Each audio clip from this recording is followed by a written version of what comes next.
Hello, welcome guys. Today in this video, I'm gonna to show you how to turn toggle keys on and off in Windows 10 PC or laptops.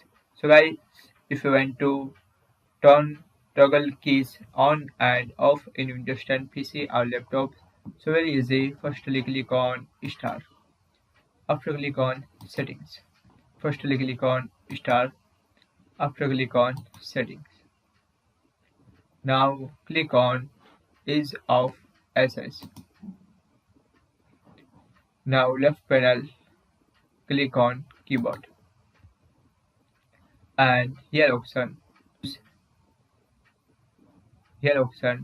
use toggle keys.